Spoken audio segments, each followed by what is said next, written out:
Voltamos, então? Deixa eu voltar aqui.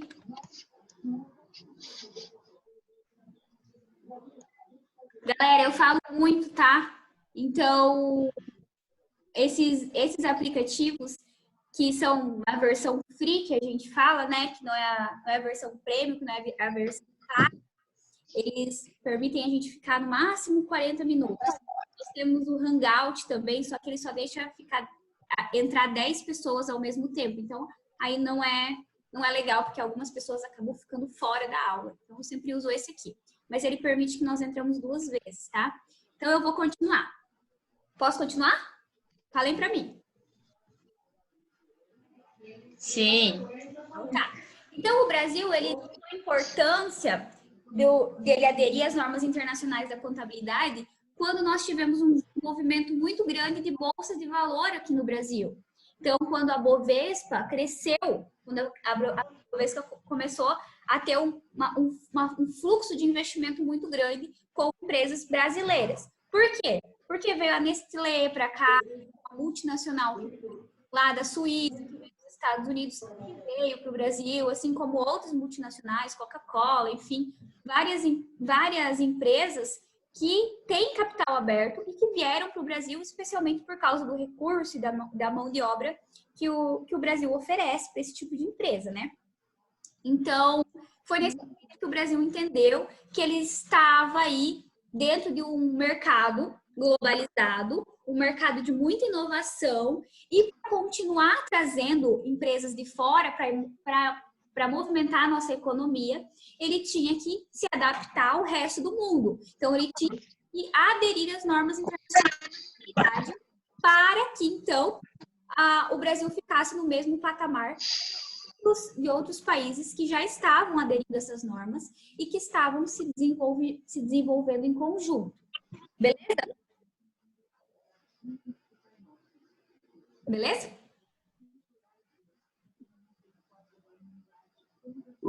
Estão entendendo? Então tá. Galera, agora a gente chegou numa parte bem legal que eu gosto muito. Vocês já ouviram falar de intangíveis?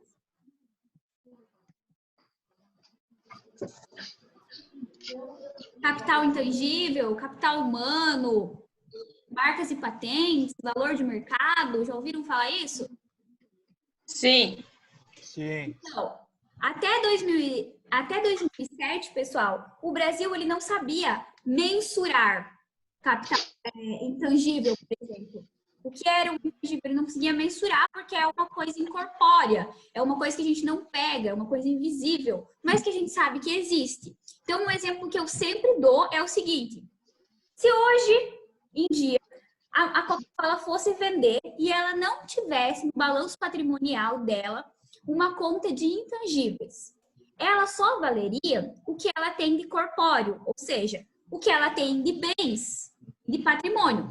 Seria um valor muito alto? Seria, mas o que é muito maior do que isso é o nome da marca dela. O nome Coca-Cola, o valor dessa marca, o valor de mercado que essa marca tem, que essa empresa tem, é muito maior do que todo o patrimônio que ela construiu, que é palpável, que são os bens dela. Vocês estão entendendo isso?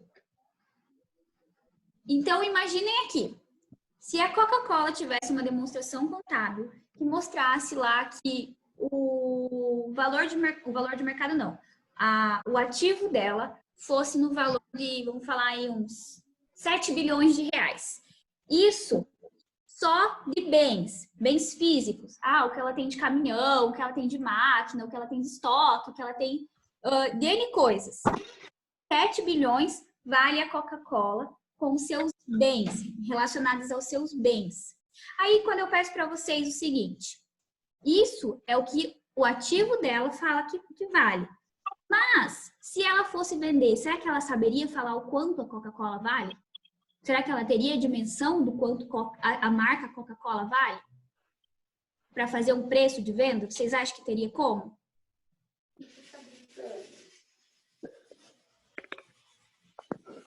Parem comigo.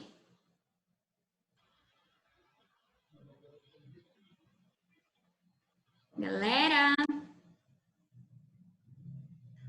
Vocês acham aí que a Coca-Cola conseguiria chegar a um valor para realmente vender a marca pelo que ela vale? A empresa pelo que realmente ela vale perante o mercado?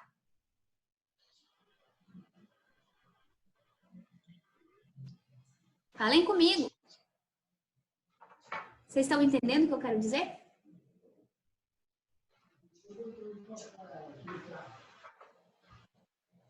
Gente, vocês estão me ouvindo?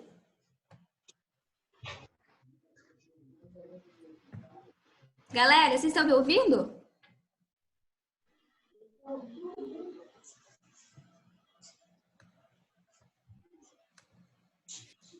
Então tá, vou continuar. O Vinícius falou que vocês estão me ouvindo.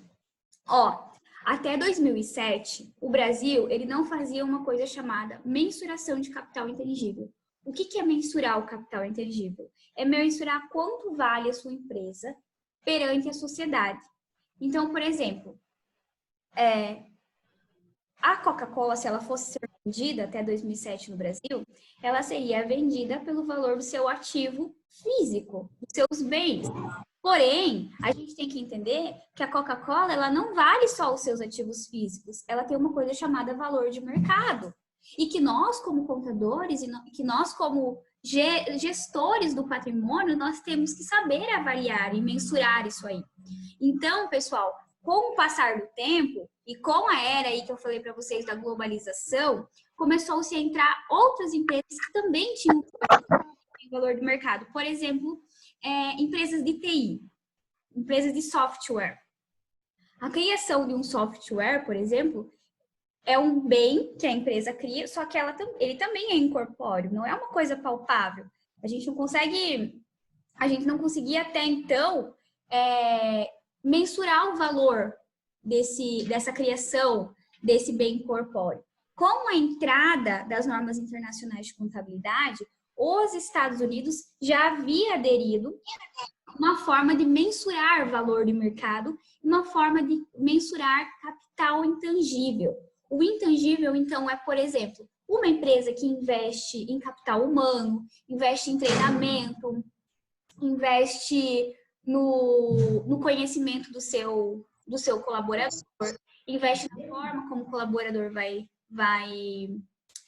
atender ao público, a clientela deles. Então, vamos pensar assim.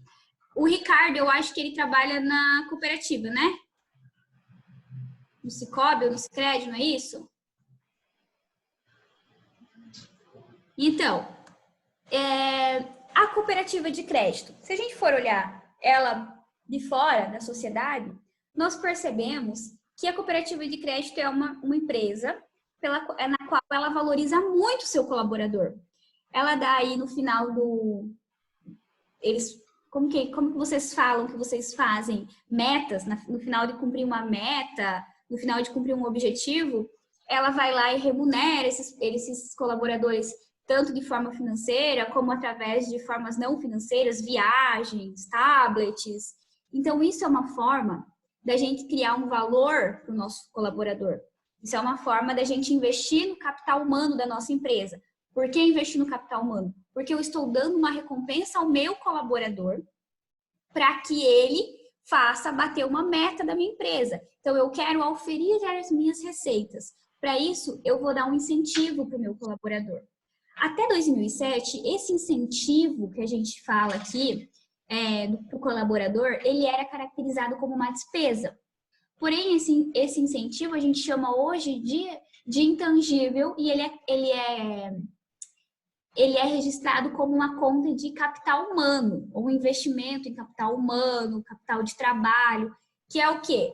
É um gasto que eu tenho com o meu colaborador, só que esse gasto ele vai me render benefícios futuros, ou seja, ele vai me render que o meu colaborador bata uma meta que eu preciso atingir. Vocês estão entendendo isso? Por que não entra como despesa? Isso entra como um capital intangível, entra como um investimento. Eu fiz um investimento no meu colaborador para que ele oferisse o desempenho dele e assim aumentasse a rentabilidade, aumentasse a receita da minha empresa. Vocês estão entendendo o que eu estou falando? Sim. Então, antes, pessoal, até 2007, o Brasil contabilizava esse tipo de gasto com capital humano como despesa. Hoje em dia, o Brasil, ele... Só um pouquinho, pessoal, deixa eu ver aqui. Hoje em dia, o Brasil, ele contabiliza esse gasto, esse incentivo que ele faz para o colaborador dele aumentar o rendimento, aumentar as receitas da empresa, aumentar as vendas, aumentar a prestação de serviço, como um ativo intangível, ou seja, como um investimento que eu fiz no meu colaborador para ganhar mais dinheiro, para oferir as minhas receitas. Isso faz com que esse tipo de empresa também se torne uma empresa competitiva. Então, pensem, até, sei lá, não faz muito tempo que as cooperativas não eram muito grandes na nossa região. Era uma coisa pequena, então a gente estava acostumado com os bancos privados ou públicos. Mas a cooperativa, ela utilizou desse tipo de estratégia, de trazer o colaborador para trabalhar em prol, vestir a camisa da cooperativa e trabalhar em prol de buscar cooperados. Como que é? Como que é, Ricardo? Cooperados, né? Vamos lá. Cooperados.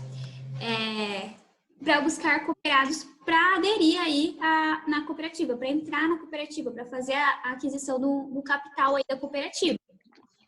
Então, nós temos aí uma empresa que começou a se destacar muito no mercado. Hoje em dia, aqui na nossa região, cooperativa é uma coisa muito forte. E se a gente fizer uma pesquisa a fundo, ela pode ser até muito mais forte do que os bancos que sempre tiveram na nossa região, que tiveram muito antes de entrar aí as cooperativas. Então, isso por quê? Porque a empresa, ela investiu nos colaboradores para conquistar o mercado. Então, isso é valor de mercado. Isso vai muito além dos bens corpóreos, os bens palpáveis da empresa. Isso aí chama-se é uma coisa que você investe e você vê de outras formas. Não consegue pegar, não consegue um bem, que nem uma cadeira, que nem uma máquina, por exemplo. Então, pessoal, a internacionalização das normas contábeis, ela fala o seguinte, que existem duas formas de fazer e que se faz a mensuração da contabilidade de duas formas, que é a forma de como fazer, que é o ensino baseado em como fazer, tem a preocupação voltada para a discussão dos critérios de reconhecimento e mensuração e evidenciação das contas contábeis. Então, até 2007, que nem eu coloquei ali, ó, por exemplo, antes da internacionalização das normas contábeis, o Brasil não mensurava e nem apresentava valores de capital intangíveis nas demonstrações contábeis. Então, era só o que ele tinha na empresa de palpável, de bem, que ele conseguia pegar. Mais do que isso, se a empresa tinha valor de mercado, se a empresa tinha clientes fiéis, que nunca trocariam tal empresa por outra, a empresa fosse uma empresa competitiva, a contabilidade, de fato, não colocava isso nas demonstrações contábeis. Então, ela não apresentava para o dono da empresa e nem para os usuários externos um valor que realmente valesse aquela empresa. Era um valor somente dos bens que a empresa tinha dentro, os bens físicos dentro da empresa. E não o que realmente aquela empresa valia no mercado. Qual era o valor daquela empresa diante do mercado, diante do público que ela busca atender. Então, foi isso que mudou. O Brasil agora, ele traz na demonstração contábil tanto os bens corpóreos, tanto os bens palpáveis, que a gente tem máquinas, caixa, banco, que são coisas que a gente consegue mensurar, como também qual é o valor que o mercado, que aquela empresa tem diante do mercado. Como que essa empresa é inserida no mercado. Por exemplo, voltando lá na Coca-Cola. Vamos dizer que eu vou criar uma marca aí de refrigerante. Minha marca de refrigerante vai ser Priebe. Só que a Coca-Cola, na mesma época, resolveu fazer um refrigerante diferente por um período. Então, criou lá um refrigerante de açaí. Vocês acham que o pessoal que fosse lá no mercado e escolher comprar a minha marca, que acabou de chegar no mercado, chamado Priebe, ou vocês acham que ele ia escolher e ia dar mais credibilidade a uma marca que estava um sabor novo que tinha uma marca Coca-Cola? Com certeza seria a Coca-Cola. Por quê? Porque ela tem um valor de mercado, o público já sabe da qualidade, já sabe do gosto, já sabe como que é a marca. Então, esse por trás, esse valor que a empresa tem por trás do físico, hoje em dia o Brasil também coloca nas demonstrações contábeis. Então, o Brasil ele passou a aderir às normas internacionais de contabilidade e com isso ele também traz demonstrações que realmente mostram o valor que a empresa tem perante a sociedade, tanto os bens corpóreos como incorpóreos. Deu para entender isso que eu expliquei para vocês? Sobre os intangíveis? Sim.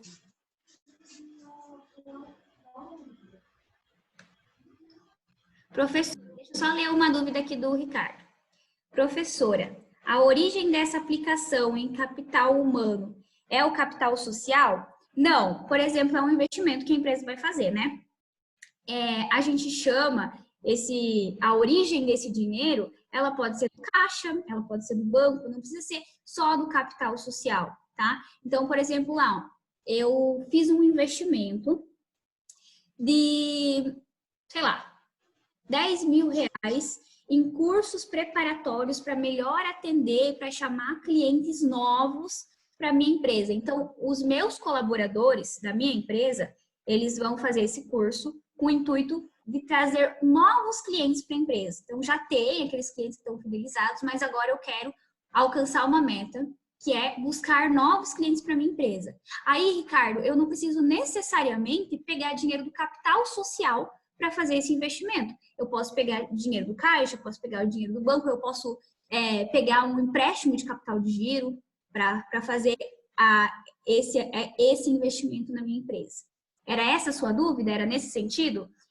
Essa origem da onde vem esse dinheiro para eu fazer esse investimento em capital humano, ela não precisa ser necessariamente do capital social. O capital social ele pode ser empregado para outras coisas. Beleza? Então, vamos lá. Mas pode ser, né? Mas geralmente é pego de valores aí, de caixa, ou feito um empréstimo, alguma coisa nesse sentido, para investir nesse investimento no capital humano. Tranquilo? Aí, por outro lado, nós temos um ensino baseado no porquê fazer, que tem a preocupação voltada para discutir as diferentes formas de apresentação no balanço patrimonial. Então, aqui eu vou trazer aquele exemplo que eu dei antes. Por exemplo, se eu peguei um dinheiro emprestado do banco para fazer um investimento dos meus colaboradores para que eles consigam captar novos clientes para trazer para minha empresa e assim eu aumentar as minhas receitas. Se eu sou e eu escolho colocar esse investimento, esse valor que eu gastei com meus colaboradores como despesa, eu vou estar reportando, ou seja, eu vou estar classificando de forma errada a destinação desse valor, porque na verdade eu estou fazendo um investimento para mais tarde ou a longo prazo eu ter o quê? Um aumento das minhas receitas. Então, se eu estou fazendo um investimento para ter um aumento nas minhas receitas, eu tenho um investimento que é um ativo, só que é um ativo intangível. Então, vocês estão conseguindo entender?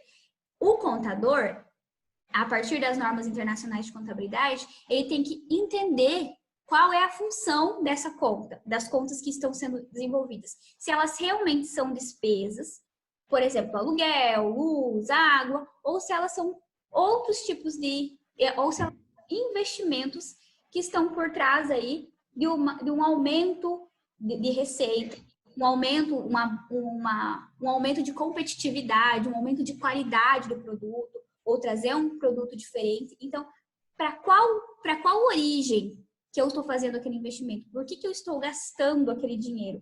Estou gastando aquele dinheiro pensando que amanhã eu vou aumentar as minhas vendas, ou que amanhã eu vou ser uma potência no mercado em qual eu estou instalada? Então, é isso que o contador tem que pensar a partir, está começando a pensar desde 2007 e reportar, ou seja, fazer a melhor colocação dentro do balanço patrimonial para cada gasto ou para cada receita lá que a empresa tiver no seu dia a dia.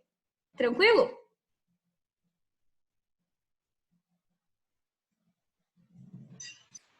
Tranquilo? Sim.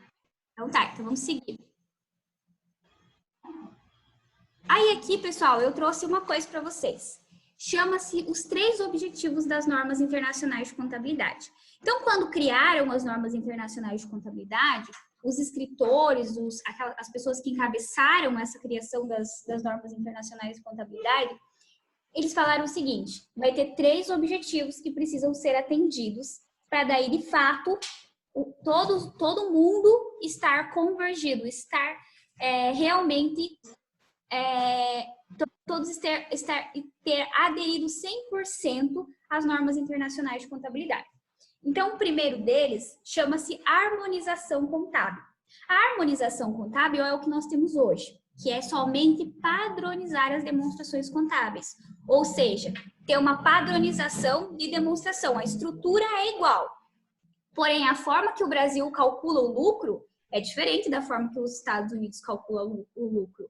A forma de tributação que o Brasil tem é diferente da forma de tributação que os Estados Unidos têm, é diferente da forma de tributação que a Alemanha tem. Então, apenas o que houve, a gente harmonizou as demonstrações contábeis. Nós tornamos igual a estrutura. Porém, a forma de desenvolver aí a contabilidade, os procedimentos contábeis, cálculo de lucro, incisão de imposto, tudo isso é diferente de um país para o outro. Então, o primeiro objetivo ele foi alcançado, que é a harmonização contábil. Então, nós já temos aí uma estrutura padronizada, uma estrutura igual, só que essa estrutura, ela respeita a forma que o Brasil pensa, o Brasil tributa as suas empresas, respeita a forma que os Estados Unidos tributa as suas empresas, respeita a forma que o Brasil utiliza o cálculo do imposto. Então, por exemplo, aqui no Brasil não tem uma forma de calcular o imposto. Aqui no Brasil tem o Simples Nacional, tem o lucro presumido, tem o MEI, tem o lucro real. Então, nós temos aí no mínimo 4 formas de calcular imposto. Sem contar que dentro do lucro presumido e do lucro real, nós temos vários tipos de impostos, que é o PIS, o COFINS, o CMS. Então, assim, nos Estados Unidos a coisa não é assim, é igual para todo mundo. Se eu quero abrir uma empresa lá, se eu quero abrir um hipermercado lá, eu vou pagar imposto igual ao que, da mesma forma que aquela empresa pequena que estiver aberta lá, também vai pagar imposto. Por quê? Porque eles têm um desenvolvimento econômico de primeiro mundo. No Brasil, não há esse desenvolvimento econômico de primeiro mundo. O governo ele precisa respeitar as classes sociais do Brasil. Assim acontece na França, assim acontece na Itália. Então, cada país tem sua estrutura. O segundo objetivo das normas internacionais de contabilidade é a padronização total contábil. Então, tornar a contabilidade igual em todos os países. Então, se aqui no Brasil existe Simples, lucro real, lucro presumido e MEI, no resto do mundo também deve existir os mesmos tipos de empresa, com a mesma forma de tributação e com a mesma forma de calcular lucro. Isso aí, pessoal, é uma coisa que os escritores e os pensadores implicaram muito, xingaram muito e debateram muito. Falaram que, de fato, nunca vai se chegar, e é uma verdade, nunca vai se chegar a alcançar esse segundo objetivo.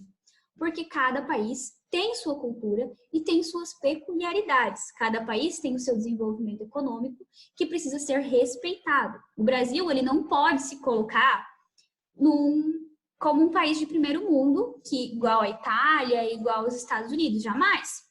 Não pode se comparar também ao Japão, que é uma cultura totalmente diferente de pessoas.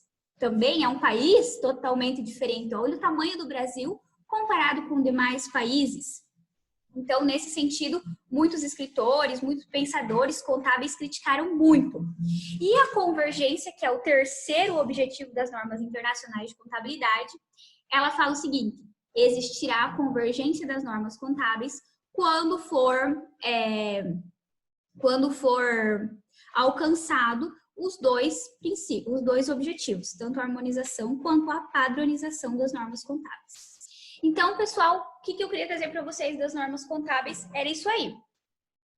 Que ela veio para facilitar a linguagem entre os países, a comunicação entre as empresas e entre os investidores, os usuários internos, para que fique mais fácil eu investir ou eu vender, eu ter transações com empresas de fora do país, porque eu consigo analisar de fato as demonstrações contábeis desses países. Então, foi nesse momento, a partir de 2007, que nasceu a nossa disciplina, que é a estrutura das normas contábeis. Que nasceu aí a importância de conhecer todos os elementos da contabilidade, de saber como mensurar e como reportar isso nas nossas demonstrações contábeis, de conhecer qual a importância das notas explicativas da contabilidade aí, das nossas demonstrações contábeis, qual é a importância de ter uma auditoria para as demonstrações contábeis que são desenvolvidas pelas empresas. Então, as normas internacionais de contabilidade, elas trouxeram para o Brasil também uma autonomia maior do contador para com as empresas que ele é responsável. Então, hoje em dia, o contador, ele obedece ao CPC e não mais ao governo. O governo emite obrigações acessórias fiscais para nós fazermos. Porém, os procedimentos que nós vamos tomar, nós podemos pesquisar no CPC, que o CPC aí é o nosso Comitê de Pronunciamentos Contábeis. É ele que vai emitir normas de como nós devemos elaborar os procedimentos contábeis. As obrigações acessórias fiscais nós vamos fazer depois que nós tivermos feito a contabilidade do mês, ou a contabilidade trimestral, ou lá no final do ano, no encerramento do exercício. Ficou claro isso aí para vocês, pessoal? Sim. Então, eu vou falar uma coisa para vocês. Eu deixei o exercício para vocês lá no Classroom e também no Sagres, um exercício que vocês vão fazer com base nesse slide que eu expliquei para vocês aqui, tá bom? Sim. Então tá. Aí, aqui daí eu só coloquei porque eu vou passar mais rapidinho porque vai cair de novo, a nossa conexão aqui, tá? Já tá. Aí aqui a mesma coisa que eu falei, porque harmonizar, e aqui eu trouxe a mesma coisa que eu também falei da padronização, da harmonização e da convergência. Aí eu quero mostrar uma outra coisa para vocês. Pessoal, aqui, deixa eu compartilhar com vocês. Deixa eu achar que tem um monte de coisa aberta.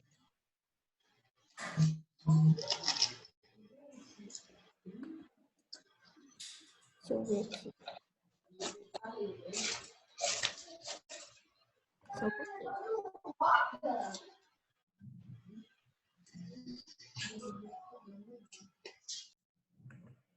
Só um pouquinho, pessoal. Aí, deu certo. Aqui, pessoal, eu fiz a correção. Eu postei essa correção lá no Sagres e lá no Classroom também. Ó, vou mostrar para vocês. Eu deixei ela bem didática. Aí, quer ver? Tem aqui algumas partes. Essas aqui, ó, que eram de colocar certa ou errado, eu fui colocando do ladinho os balõezinhos para falar para vocês qual que é a classificação de cada uma, tá bom? Não vai dar tempo da gente corrigir juntos esses exercícios que vai cair já a nossa conexão aqui. Mas eu vou pedir um favor para vocês. Peguem os exercícios que vocês fizeram e peguem aí essa correção que eu fiz e deem uma olhada se tá correto, se tá na mesma linha. Se vocês tiverem dúvidas, utilizem lá o grupo do Whats para me perguntarem, para tirar as eventuais dúvidas comigo. Tranquilo? Uhum. Tá bom? Então, isso aqui tá corrigidinho, tá lá postado. E vocês já me mandaram também, eu já dei lá o visto, né, para quem já me mandou as atividades. E daí, então, a partir de agora, nós vamos entrar, de fato, se aprofundar na nossa disciplina. Então, as nossas aulas sempre serão na quarta-feira, às 7h30, igual a gente combinou, online. Daí, a gente vai fazer a correção do exercício e entrar no novo conteúdo. Sempre assim, vamos sempre finalizar um ciclo. Se a gente iniciou lá iniciamos hoje, nessa primeira parte, que é a internacionalização aí das normas contábeis, para vocês entenderem da onde veio essa estrutura das demonstrações contábeis. Então, vocês vão fazer as atividades, vai mandar, semana que vem nós vamos corrigir juntos e já vamos entrar no nosso próximo conteúdo. Beleza? E assim a gente vai fluir toda semana.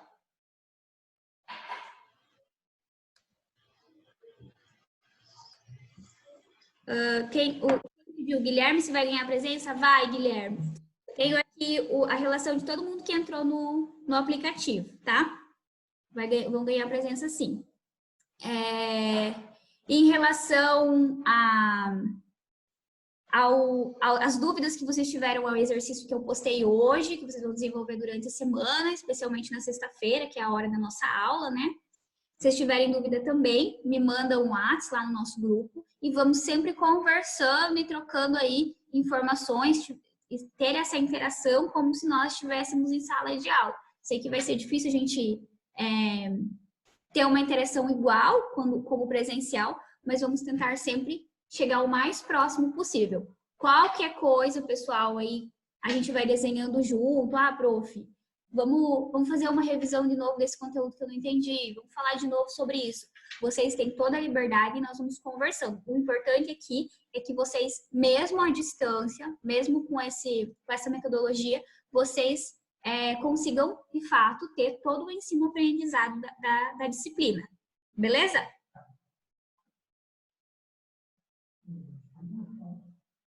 Falem comigo.